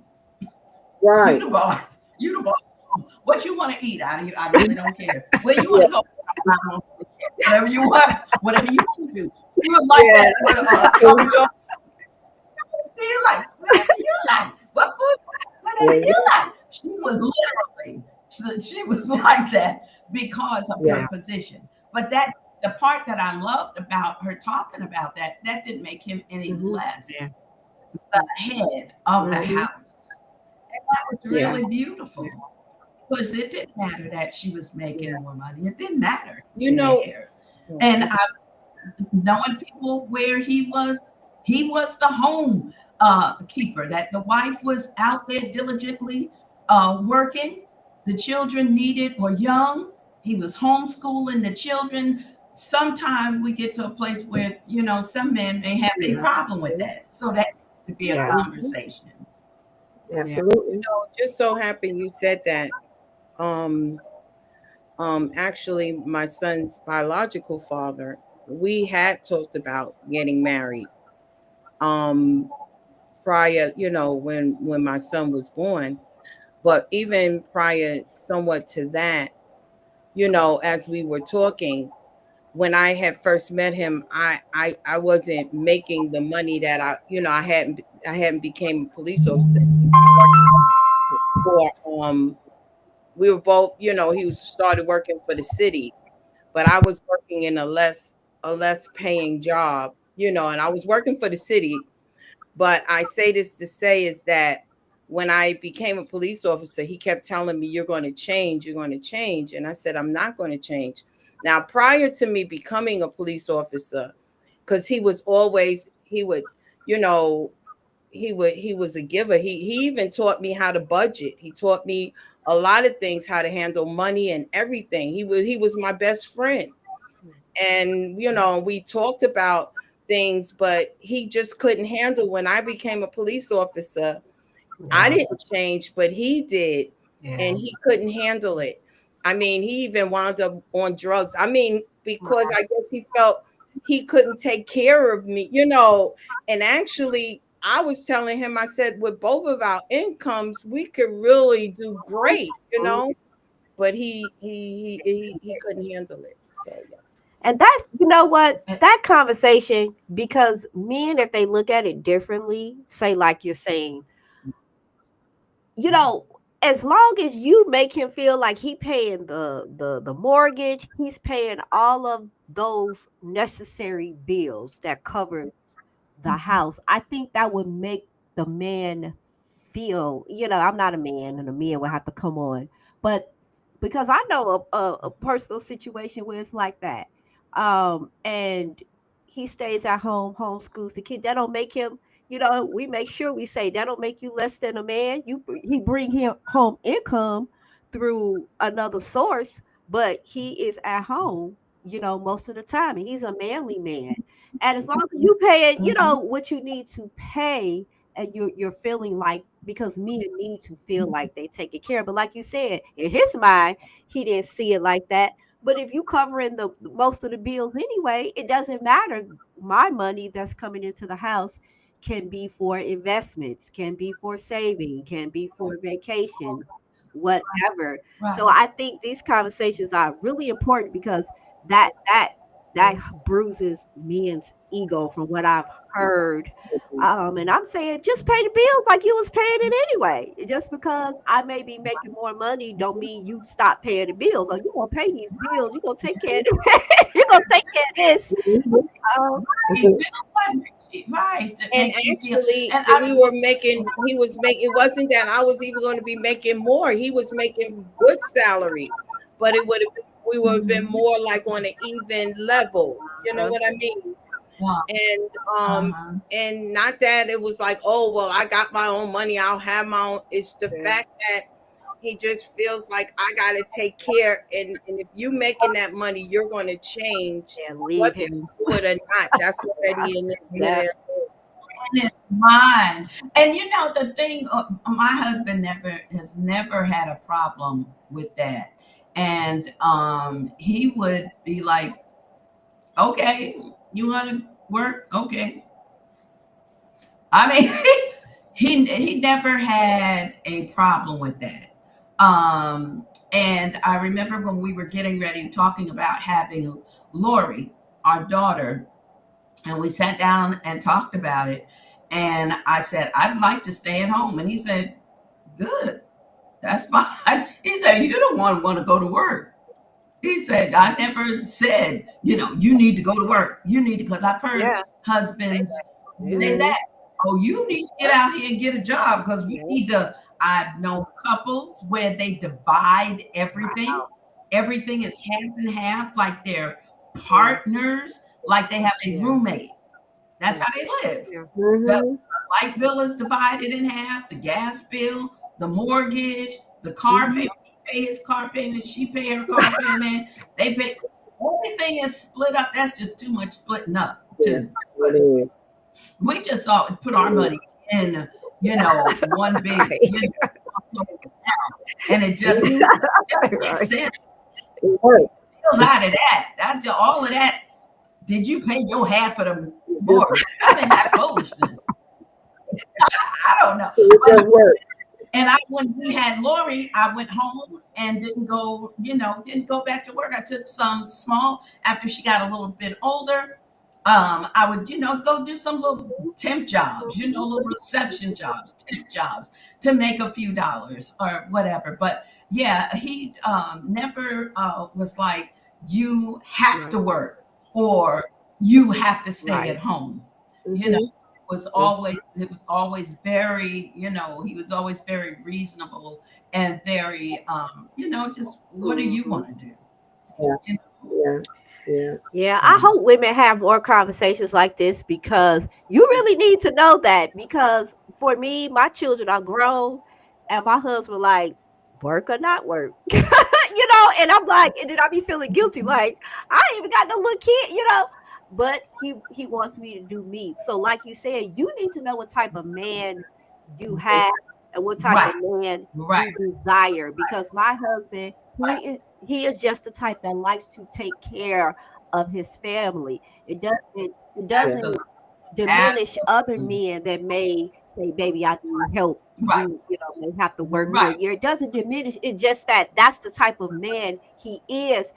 It could be some cons that come with that women may, find obnoxious, because he wants to take care of. So he like, I don't care how much you make. I don't care nothing about your money. And some women may get offended with that. I don't, but some women may. So you need to know.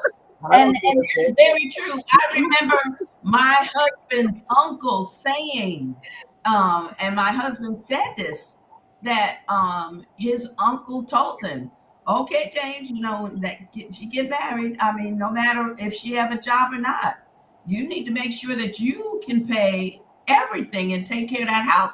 Because women go home. Women go home. They get pregnant.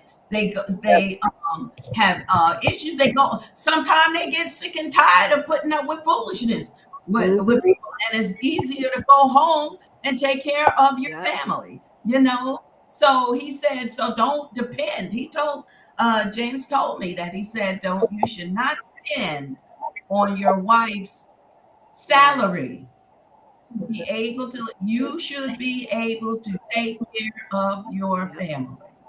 And he has always, has been able to do that, so we always work together. We always work together. I mean, because I always worked. The only time I didn't was those about 3 or 4 years that when we had Lori, but and then when he started the dental laboratory, he opened a dental laboratory, and it was in our home, and we worked there together. But he was never like either one of those ways where if my wife makes more money than me, I have a problem. He's never like that, because he just viewed it as it's the household. Right. I have a niece. It's more. I have a niece. She passed now, but her and her husband, before they were married well over 30 years. Anyway, they never had any children, but her husband, he was a professional, and he worked many years, over 20 years or better. He was working, and she really didn't work. She could do whatever pretty much she wanted. So she did wind up going to school, and she became a respiratory therapist. And then she then now had a profession, and she started working, and she was doing really good. They lived in New Orleans. They lived in Louisiana, and something that he always loved was precision, something dealing with cars, race cars or whatever, just like a hobby. So apparently, and some people had got a little upset, because then she began working full time for the most part, which it was something she loved to do. And then he stopped working, and he just started doing his hobby with cars, something with cars, where he wasn't really making a salary, where she was paying. But this was what they both agreed to do. And that's what they wanted. And I heard people like, well, why he don't work and she's paying all? That's between that husband and that wife. And I said, all the men he worked, she wanted him to have a chance to do what he wanted to do. Right. And where she worked and loved what she was doing. And it didn't bother her handling. They had a home, they had, like I said, their children were dogs. They had dogs. But anyway, that was they did, and people seem to have issues with. I thought it was, listen, but you can't she's spoiled. Listen, that, and so I say that to bring in that dynamic as well, is between that couple. They make the decisions. Nobody has no business in your marriage. Right. Anything about that. And I was going to bring that point up. Thank you for bringing that out, because I know a couple in North Carolina, and she is a PhD and had a really good position. And her husband was like taking a course in carpentry and plumbing, like he wanted to build houses. So he started taking his buddies from his classes and buying wood and buying stuff and built their house. While she, her salary was coming in and making it, he was doing some stuff on the side, like working at Home Depot or something like that. But Buddy built a house and put his wife up in there. I'm like, you better. No, that's right. And did it at a hello. Because he built it himself, him and his buddies.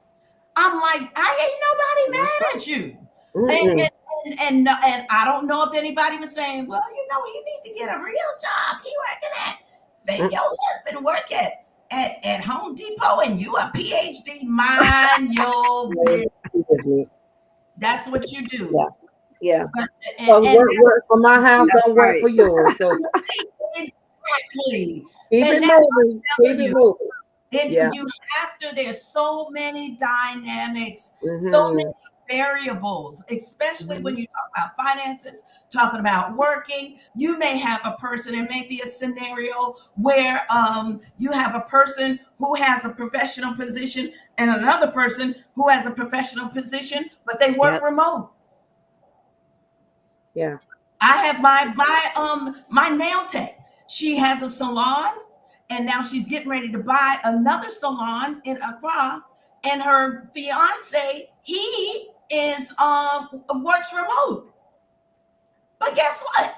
He worked remote, and little buddy, he be making some money because he be financing the salons. Right. So guess what? I'm not mad at you because you have your dynamic of your family. So pretty much they can live anywhere one of her salons is. Right. Because he's remote anyway. So when people start talking, I remember when I went home to have Lori and I didn't go back to work. And I remember I went to church and somebody in the church said to me, "Oh, it's time to go back to work now." I said, "No, we decided I'm going to stay at home." Right. Right. And she was like, "No, it's time for you to go back to work." I'm like, "Yeah, you don't." Yeah. I'm like, my mom and daddy don't tell us what to do. So listen to you. We're good and grown. We're making decisions at that house. You know what? But people will say it and think they have the right to speak into your house. And that's not correct. And it's not correct for a shepherd, pastor, bishop, leader of assembly or anything. We are there to give you pointers and suggestions and to help cultivate and to nurture a healthy relationship and a healthy marriage and home. We are not there to dictate what you should or should not do in your house with your husband or your wife. That is not correct. We have some comments on the a couple of comments, a few comments. You can read it, Prof. All right. Can I some was all the way down, but one was saying it's sad. You know, I think that was Diane who was talking about children, you know, eating only potato chips. I think that was potato chips. And then I believe Wendy, I think you had brought up regarding Wendy with the fluids. So, and she was saying sad, but here we have Hadassah. She was saying having the ongoing discussion creates the space to design the marriage life they mutually desire, which is absolutely true. Further, it's important couples discuss their values and relationship beliefs throughout the marriage, and that's absolutely very important. Thank you, Dawson. Very conversations, absolutely, they have to be had before you don on that white dress and walk in that aisle, or whatever way y'all are getting married. Go into before the magistrate or before the whoever, you know, whatever is happening. Those conversations need to be had, because it shouldn't be a knee jerk when now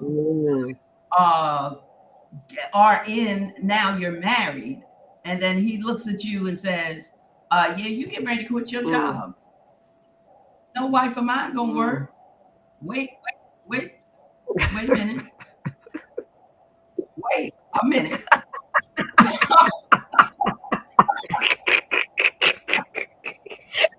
Wait a minute, sir.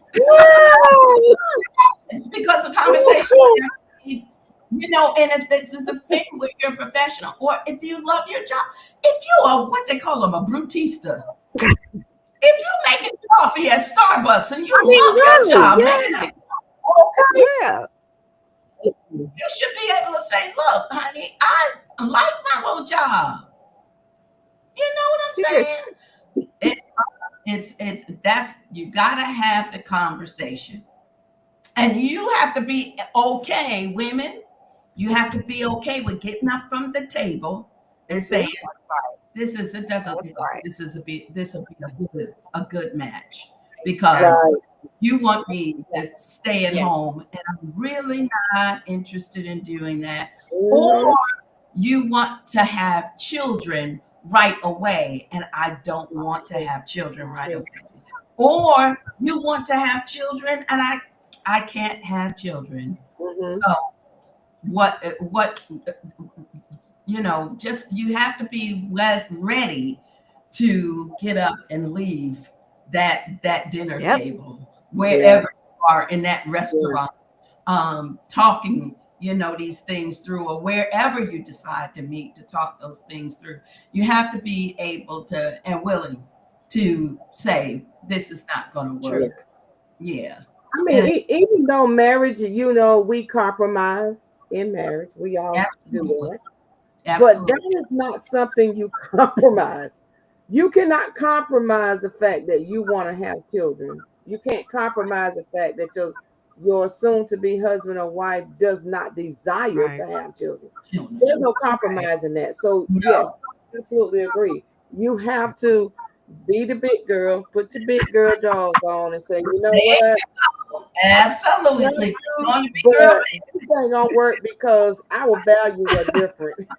You see life one way and I'm seeing it another way, and they're not gonna come together and we're not gonna become one. So I mean, we can still be friends. Let's be friends. But you can't go anywhere further than this, because I desire to have those things in my life, and because I desire it, then especially children and things like that, and knowing your own worth. When you know your own worth, you can't allow someone to coerce you into compromising something that is near and dear to your heart. Absolutely. Don't get yourself through that. Your marriage will not last. It won't. Either way, it's like a spiritual cancer. You will not be able to have a successful marriage or life like that. Absolutely. And you gotta be true and honest to yourself. I remember when my husband and I were talking about having children, and he said he wanted to have a band. Mm-hmm. And I said, you're probably gonna need to marry somebody else. Wow.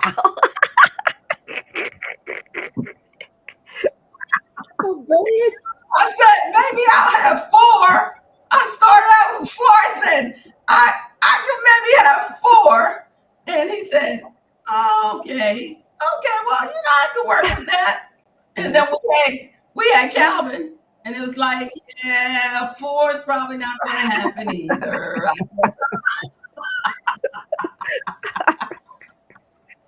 That's too funny.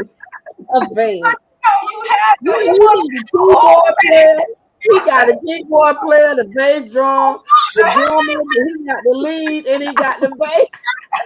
I don't know if I can do that. I don't know. You gotta have somebody to sing. Right. Oh, Father. I was just thinking about. We got another Hadassah put up something else, but this is once in the marriage, and I think we've all.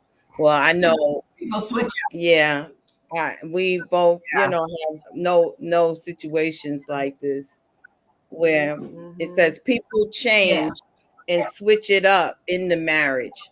They are couples in the faith that started in a monogamous relationship, and someone decides he wants multiple wives. Well, that's a topic that we have already. Yeah, we did do that. We sure did. That topic. We did go into that topic before. We will go into that topic. So right now we are going to go into our last subtopic. Where do we live? Uh-oh. Is location important? Yeah. Where do you live? That's a good one. That's a good one. Mm. You know, sometimes people don't want to, like, I don't want, let's just take it from this level. I don't want to be live in an apartment. I don't want to live in this state. I don't want to live a in a multiple wife Right. situation. Right. You know, Right. I think sometimes, you know, and the bros, they get on my nerves so bad. Like, you ain't satisfied with one woman. But I'm trying not to go there because Yeah, don't go there yet. Don't go there. I'm trying not to go there. But to me, I feel like, How many wives you want? the Bible says despise not small beginnings, right? So in going into a marriage and knowing exactly what it is that you want to do, like you said before, we've been saying the whole time, these are conversations that we must have. I Right. don't want to live in a condo. I don't want to live in a one bedroom house. I want to live in a mansion. I want to live in a huge house. You know, I want to live in this particular city. Let's move to California. You know, it's like there's no planning in what it is that you're trying to do. So when you don't have in your mind or in your heart that these are conversations that we need to have as a husband and wife, we got to get to a place where we're not afraid to say what it is we want. Right. You know Right. what I'm saying?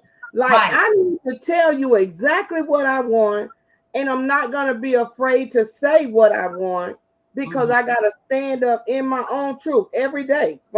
Hey, at the end of the day, stand in your own truth. Stand in your truth.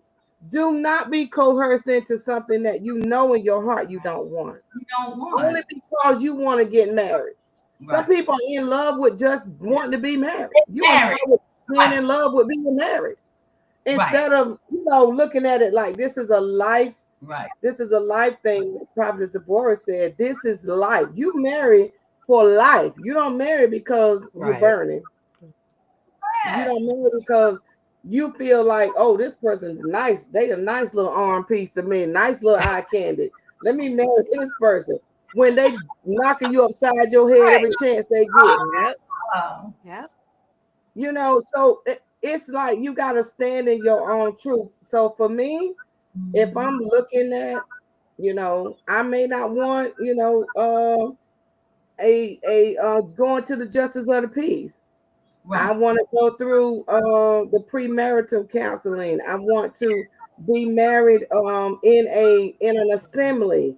I want to have a huge big wedding. Well, Right. my fiance may not want a big wedding. He may not have a big family. So Right. is he gonna compromise with me because he loves me, or is he gonna stand in his truth and say, "Listen, we can't afford all of that. Right. So you need to make up your mind what you want to do." Right. Yeah. So for me, with the where do I want to live and all of that, Okay. I guess I can only say is I need to stand in my own truth and tell the truth about what it is that I want to do. And hopefully my vision of what I see for myself, my vision board would be able to collaborate with his vision board, and we can be on one accord about what we want to do, where we want to live, what state, what city, Exactly. how we want to fix up our home. Do I want a front porch? Do I want a balcony? Do I want, there's so many different aspects to, what it is that we want to do once we get married, and how we want to our home to be set up. There you What do go. you want? How you want the home to be set up in a way of when people, because I know people right now, when you walk in their house, you got to take your shoes off, and they have old mismatched socks at the door where you can put your socks on, put on a pair of those socks, Yeah. and walk through their house. They won't let you walk in their house with Yeah. shoes on. That's their house. That's their preference.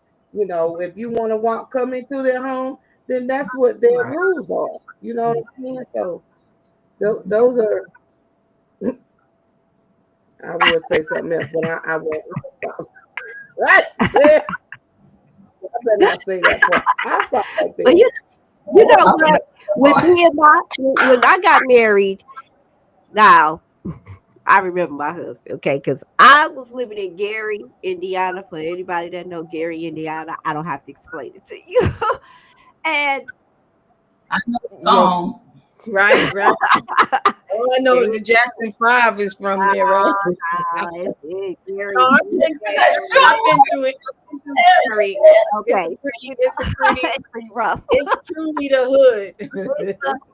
Capital of all hood, right? The hood. But I remember that I was trying to get out of there, so I had went to Florida, came back, and right before y'all, I really am a flower child. I was like, I'm gonna go to Canada. Like nobody knew that. I don't know my family would have been like, you took them kids to Canada. No, I really was trying to get out of there, but I was in church as well. So when I met my husband, we got married. Now we didn't discuss that. I guess he was just like, "Oh, you coming up out of here," and he was saying, "We moving," and I was like, "No, but God didn't tell me to move just yet. I'm waiting on the Lord," and he was like, "The Lord has spoken." He was like, "I am not living here. You are not living here." He was like, "I don't know how you survived here for so long." He could not figure out what I was doing in Gary, Indiana. Why was I there and why was I praying about leaving? I mean, when my husband met me, it was like, what have you done? Like he knew I had took a wrong turn in life. And he was like, by the time he's like, you stand out like a sore thumb. Yeah, sticking out like I really did, me and my children.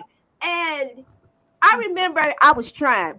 I was like, no, let's move over here. And I was trying to move to different parts, right? So get out of Gary, you go to the suburb. He finally, he was like, we're leaving. And we were supposed to go to Florida. We made a compromise. We ended up in North Carolina.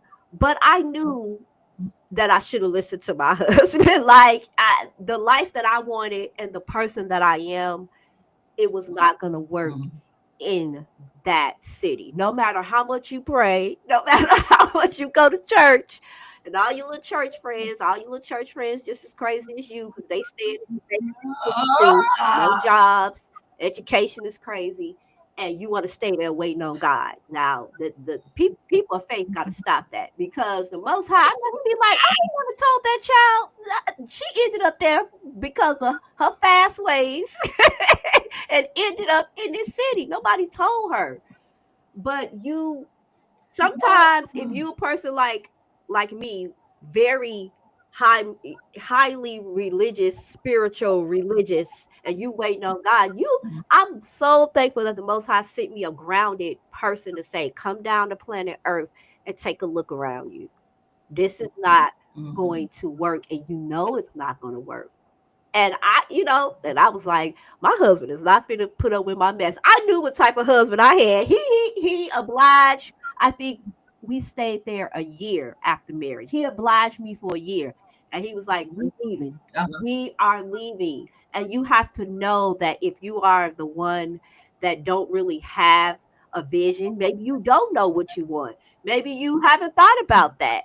Then the person that you're marrying, you need to sit and listen to what they have to say. And I'm so glad that I did, because we got here in North Carolina, and now the children are grown, and we like, well, we could go to Florida, but we really like North Carolina. It opened up to us, and I was able to see and live in a way that I couldn't live over there in Gary. So if you don't know what you want, discuss that too. Just be honest and say, well, stop blaming it on God, stop blaming it on Most High, stop blaming it on the word, and really sit and think about what you want. And if you don't know what you want, listen to your spouse or your soon-to-be spouse to see what their ideas are, and maybe it can a line, because I promise you, I would have still been in Indiana waiting on the Lord to send me a prophetic word to leave. Wow. Well, maybe the Lord would have told you though. I'm hoping Me so. too. Me too. You may not still been there. I believe the Lord. I believe the Lord. That's one of those things. That's one of those things. Like when somebody walked up to me one time and said, "You're not from around here." You think? Yes. People told me that, like, you took a wrong turn. Yeah. People don't walk around. People don't Like walk around here with heels, with 5-inch heels on. You're not from around here. No. You know how many people had told me that, like, you took a wrong turn in life, just the way I would be and act. But I come from a middle class family. What was I doing in Gary, Indiana? I don't come from that. I just don't. I went on vacations as a child. I had my own room. I had clothes. I had everything. I was the only girl. So what are you doing here? You look like a you. Listen, Tina, you was that prodigal child that came. Yeah, I was. My mama knew I was. I was. I really was. That's out of place. I'm telling you, people probably looking at you like, what is her story? Smart as a whip, going into the welfare office. You know how they make you take the test. Back then they did. They stopped doing that now. And he was like, "You done?"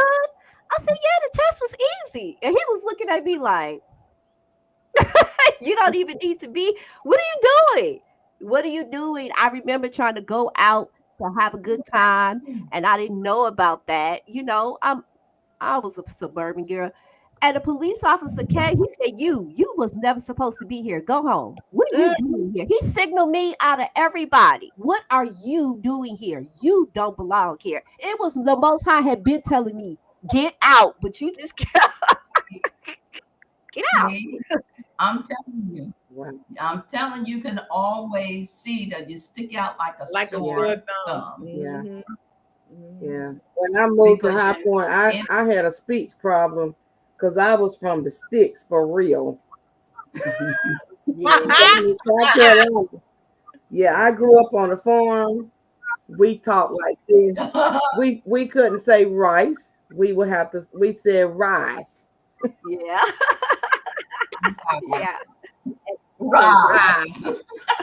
When I was in college, my professor told me, he said, "I don't want to be offensive to you, Patricia." He said, "But I believe that you should take a speech therapy class." And I was thinking, what's wrong with my speech? What do you mean? He pulled me to the side after class one day and told me that. And he was like, "Because no one can understand what you're saying." Wow. Dang. Oh my goodness. I could not say rice. I would say rice. Rice. Kool-Aid. Kool-Aid. I couldn't say Kool-Aid. I would say Kool-Aid or but that word rice, that was the main one. Oh my goodness. That reminds me of, and we're gonna get ready to close out, but that reminds me of when we first moved to North Carolina from New Jersey, and the kids would say, "You talk like a Puerto Rican." I said, "You ain't even Puerto Rican." Probably. What Puerto Rican? I was told people would tell me, I love your accent. I said, "I don't have an accent. You all have that accent." When I would work with the kids, they said, Miss D, say something. We want to hear you. That's what they used to say to us. And then I had an English teacher who did a spelling test, and one of the words she said, ball. And so I wrote down, and I'm thinking, I'm like in the 6th grade, 7th grade. I'm like, why is this not one of our spelling words? So I wrote it down, BALL. I get the test back and she says, it's marked wrong. And I'm like, now, wait a minute. I mean, now, a third grader, a second grader knows that ball is spelled Ball. And so I took it up to her and I said, Miss Taylor, this is, you marked this word wrong. That's ball. You said ball. She looked at me. Not ball. Ball. Like a ball what? Like what? Whoa, what? And me and my little smart aleck self, me and my little smart aleck self, 12 years old. You don't ball it. You boy. Boil it. That was one of my words. Parker. She said, go to hell. Pour that water. Pour that water. She called me a small aleck Yankee.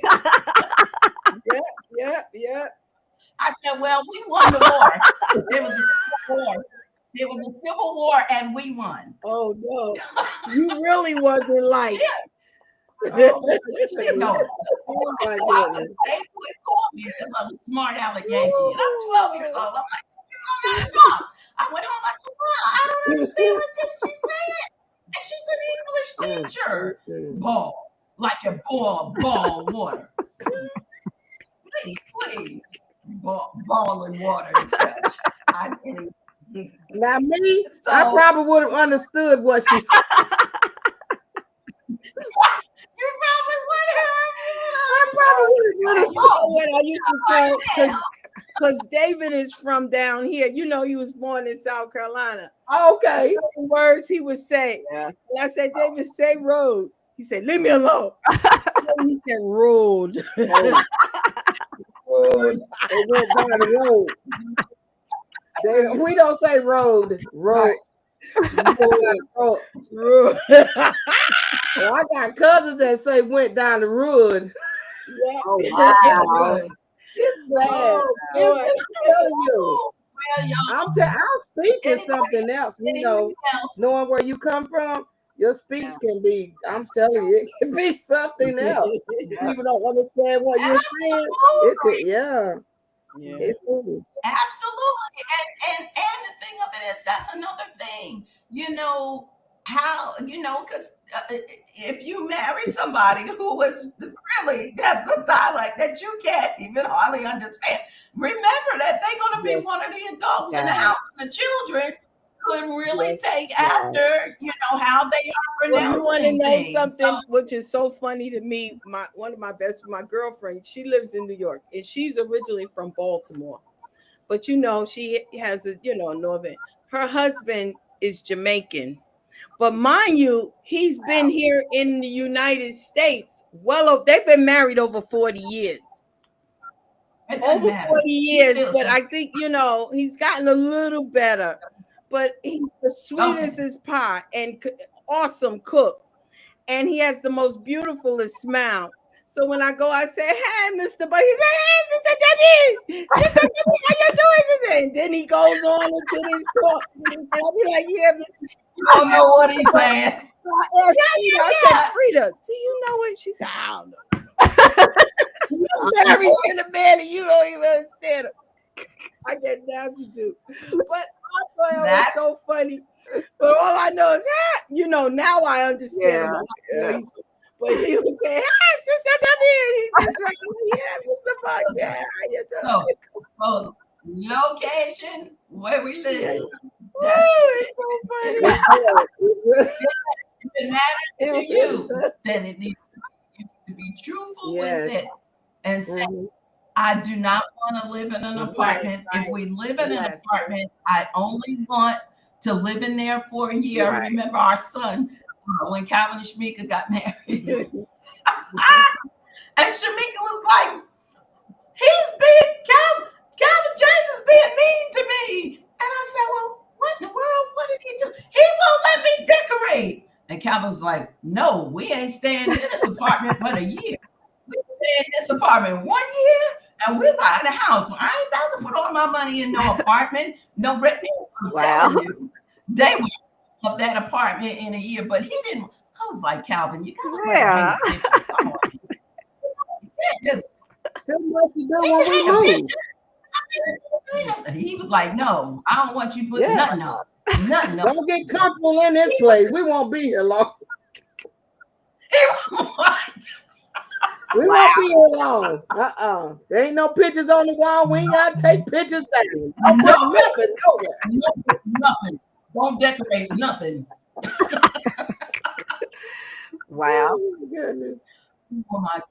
So those conversations. Mhm. So I guess anybody have anything else? I guess we can go ahead and really Okay. close out and Alrighty. Okay, all right. I can close out. Okay, y'all. Our email again is the righteousview01@gmail.com. And while we're talking about marriage, please reach out to us.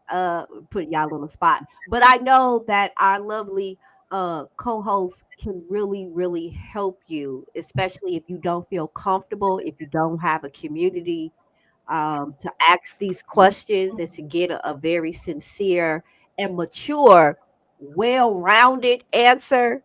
Please email your questions like those to the righteousview01@gmail.com. Please send in topics that you feel will be beneficial. If you have a degree or special training in a specific area related to women's health, and you would like to be a special guest, please email your bio and we will review it and reply as soon as we can. Yes. Absolutely. If you have enjoyed the podcast so far, I hope you did because I had a blast. Yeah. Anyway, moving right along. If you have enjoyed the podcast so far, please tune in and tell a friend. Next session will be May 22nd. We will continue in this discussion concerning marriage. Deal breaker, what should they be? And should they be absolute? Wow. Deal breakers. I'm going to say that again. Deal breakers. What should they be? And should they be absolute? Wow. Okay. If you put a comment in the chat that we didn't address, please email us and we will reply as soon as we can. Thank you. I'm going to ask our lovely co-host, our guest co-host, if she has anything that she wants to say closing us out before I end. I just wanted to say that I really enjoyed this. It is important if you are planning to get married to have these very, very important topics going on in your conversation and getting to know one another. And, like I said before, we have ministered to so many couples that are really going through it right now. Hasatan is really attacking marriages, y'all. And we have to stay prayed up, fasted up, and ready to be of service to the Most High's people as leaders. Yes. So I would say to those that are listening who are thinking about getting married or who are already in or who are about to walk down the aisle and do all of that good stuff, please know that the topics that we discussed this week and last week or the other week about marriage, make sure you bring those things up. Because it's important for each of you to know the truth about how the other one is feeling about these topics. They're very, very, very, very, very, very important if you want to have a successful marriage, and if you want to have a beautiful life together. Two people coming together, joining their lives together. You have to be on one accord with these topics and discuss those things and be honest about how you feel. Tell the truth. I tell Seventh Day all the time, until thine own self be true. Don't lie to you. Do not lie to yourself to make it look good or feel good or sound good. Tell yourself the truth. So truly, I enjoyed myself. I love you, ladies. You know I do. I love you so much. And I appreciate you all inviting me on. I really enjoyed myself. Thank you again. We love you. We want to Yes. we love you, our sister. I'm going to be so excited to see y'all the end of July. Well, in August will be the August and September. I'm excited. Yes. Love on you for real. We gotta get real. together. We gotta get together. All of us get together. Absolutely. Busy schedule. You didn't have time for me when you Hello. I'm getting on her right now. She didn't have time for me, y'all. Me either. No, you know what happened? So CC, Minister CC was like, Prophetess, you better get over there. You better get with Gladys. They getting ready to leave. And she was like, oh, okay. What is she? She told me the next time she talked to you, she was like, child, they going back to Africa. But this time, we're not gonna let that happen this time. We gotta go back to our spot. Absolutely. Well, we gotta listen, Tina. We gotta find out what the spot is. I know, right? I'll go crash it. It's called Cat and Chew in Archdale. Okay. That's right. It's a beautiful place. It's really, really nice. Really, really nice. Right up sounds like a plan. Yep. We gotta do it. Good dessert. Yum. We want to just thank all of our viewers. Thank you for tuning in, and we look forward to another edition of The Righteous View. Everyone have a great evening and a great rest of the week. Blessings.